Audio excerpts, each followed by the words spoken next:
huge, huge honour to have the chance to talk to him, let alone hear what he's got to say, and he's going to show you a few things. So if you could welcome Mr. Saul Metzstein.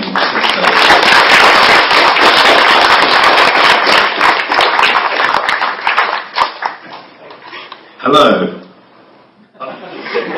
The reason I've moved all here because we've got clips and I have to jump up and press the clips on.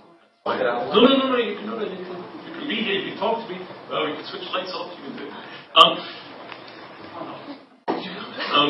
Just the front lights, I think, just because there's so many clips. No, it's just, I thought I would talk about, I don't actually know a terrible amount about Doctor Who, and so I just thought I'd show you clips to show various ideas I have about how I like to make Doctor Who, and it's very personal. It's very my idea how to make Doctor Who. I'm sure all the other directors have their own opinions, even if they're wrong.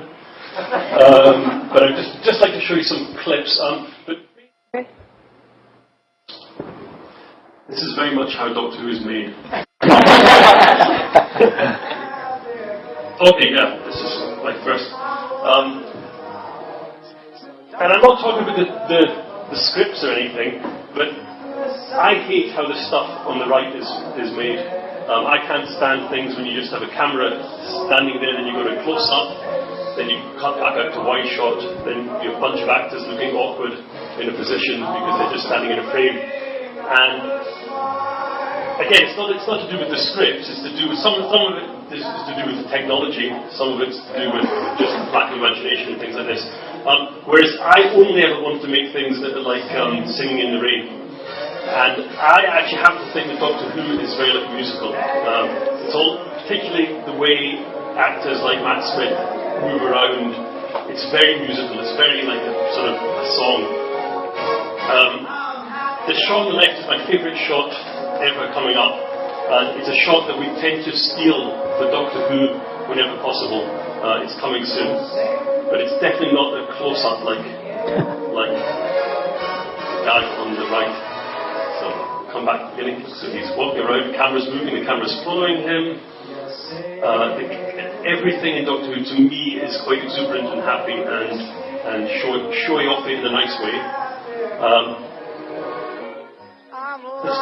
I think Matt Smith is a bit like Gene Kelly. He moves very well. But basically, once we get round to this, this is my favourite shot coming up in the world ever, and if eventually we'll get there.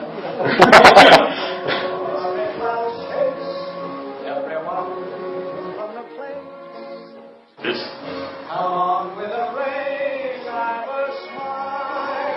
And to me, that's the best shot ever made, even though the one on the right has a girl in a bikini. The one on the left is still better. And basically, what we do in Doctor Who, we do a lot of camera movement. We always carry a crane with us, and we always carry a Steadicam with us. So we can do these sort of very swooping, fast-moving, the camera sort of having the excitement of the story. And there's several things on top of that which I can show you versions of. There's at least 2 moves in Doctor Who that I find you do again and again and again, and I'll just try to describe them for you. These 2 moves that we tend to do all the time. One of them is the character turns into their close-up. So the camera goes towards them, the Doctor realises something and goes like this. And so every time you spot one of them, you'll see exactly how common it is. The second thing is Matt Smith moves around a hell of a lot, and he's hell of a good at turning his head. And the other classic bit of Doctor Who is you cut on Matt Smith head turns, and it's one of these things that you just start doing again and again and again, and then you slowly realise that's the language of Doctor Who, and you don't actually have to invent it. It's very much to do with how Matt acts. So have a look at this scene coming up, which is a combination of crane. Cranes are very useful incidentally because you can look down, and usually when you've got cheap sets like in Doctor Who, you don't actually have much to look off.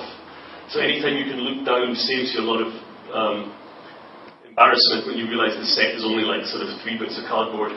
The sets, as I was saying to somebody earlier, haven't actually developed a hell of a lot since 50 years ago.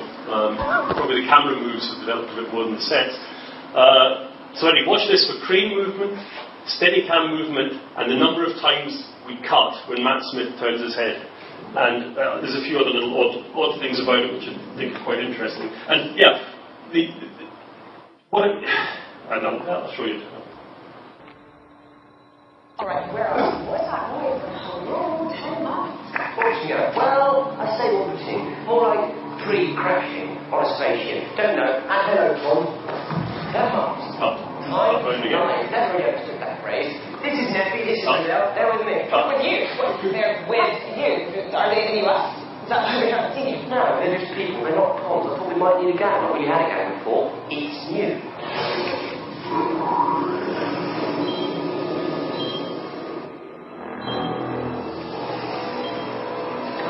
This is a very interesting shot. It's a POV for a dinosaur, except the dinosaur is in a lift at the time, so you can't possibly be looking through the lift. But that's and then here's a man. In this instance, he doesn't turn into his close-up. There he is, and he's had a realization. Run! I know!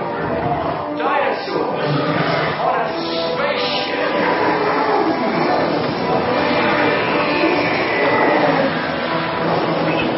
The best thing with the end of that scene, if you watch it again, the dinosaur slots over the camera lens. And nobody wanted the dinosaur to slot over the camera lens except for the VFX guy, who gives it for free. So have a look at that if you want to see something really stylish. Can I just start a round of applause for that? Because I just think that is amazing.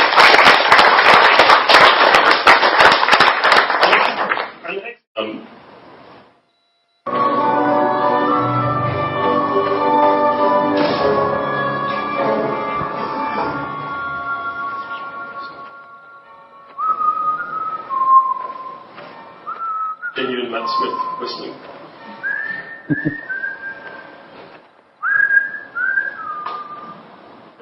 This was a very cold summer evening in Bristol. And of course, as typical of the Christmas you shoot in the middle of summer, so all of it's pretend and slightly annoying. This is just an enormous amount of equipment that we paint out and post and stick the buildings back on. This has a strange quality of Jenna does this jump to reach the bottom rung, and it's like the most rubbish jump you've ever seen, and it's honestly her best jump that she can manage. She kept trying, and it's actually the best of various model jumps. Look how bad this is. Really untalented in the jumping.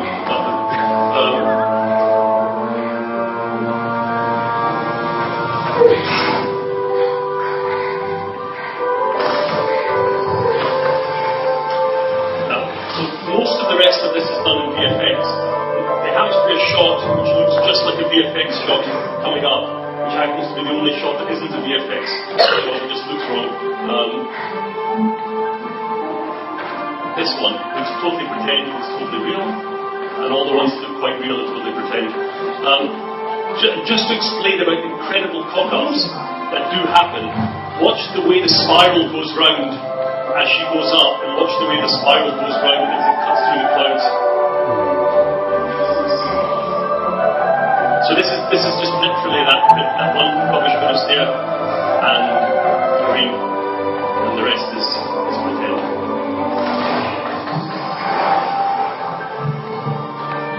That moon casts light in the opposite direction that it's meant to, so don't look too closely.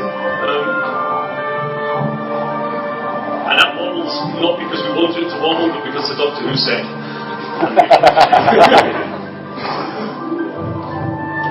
See, the spiral is mysteriously shifted round. And then when I went into the edit to look at it, I realised they'd given me the wrong turn. They thought if they just didn't tell me, I wouldn't notice. And then there you have it. This is just in a small box in. Which passes for a studio in Cardiff. And again, look at how much we use a crane just to get a bit of production value out of the whole thing. There's a limit to how many times you can paint the stars on, because each of these shots is quite expensive.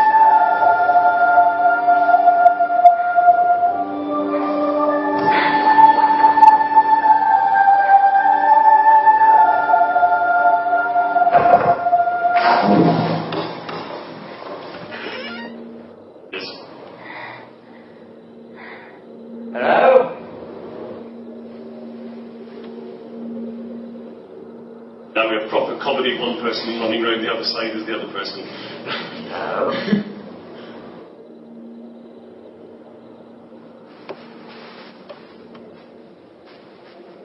Hello!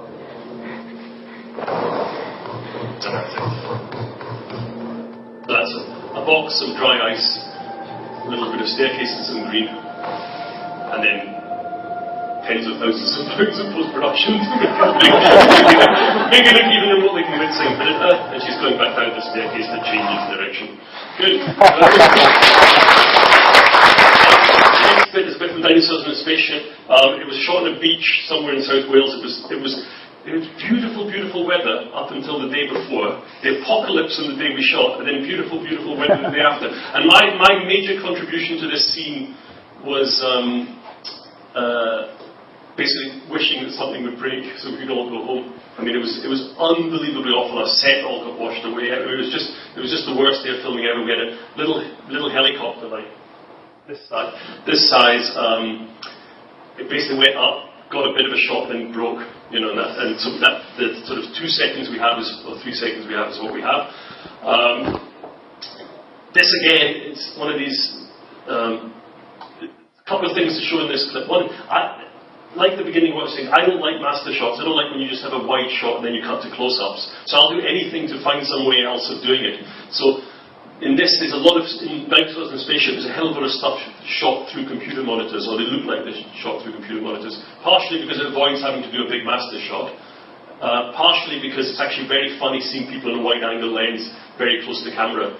There's just this, I don't know if any of you like the Men in Black films, but I really like the Men in Black films. They're always wide-angle with the people standing slightly too close, and I just fancied doing a lot of that. And the first bit of it, the weather was so apocalyptic that we couldn't actually shoot on the beach, so the first bit of it's actually in a car park, but because we're pointing to sky, nobody particularly notices.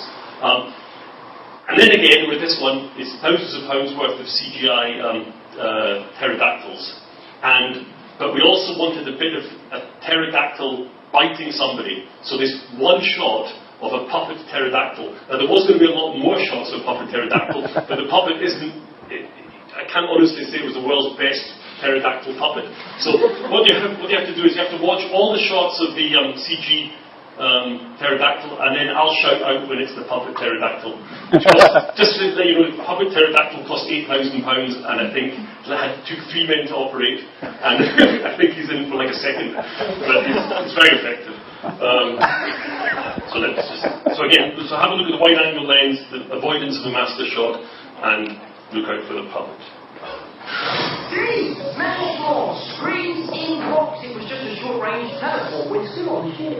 No, we're outside on a big part of the ship, though. No, ridiculous. Well, it is quite ridiculous. Also brilliant. That's why the system teleported us here. I wanted the engines. This is the engine room. Hydro generators. Beach in Wales. No idea. What do you say?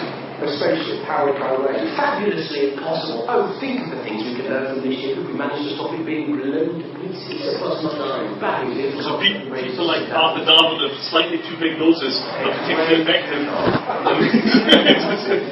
Exactly, that's what we need to find out.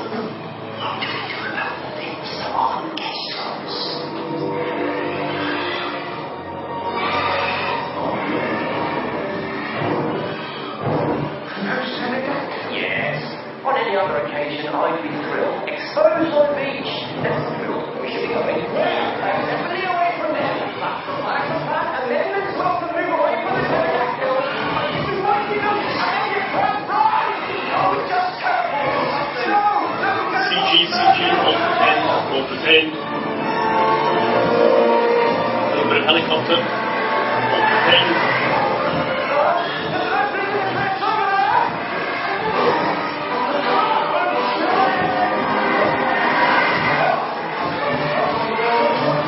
Puppet!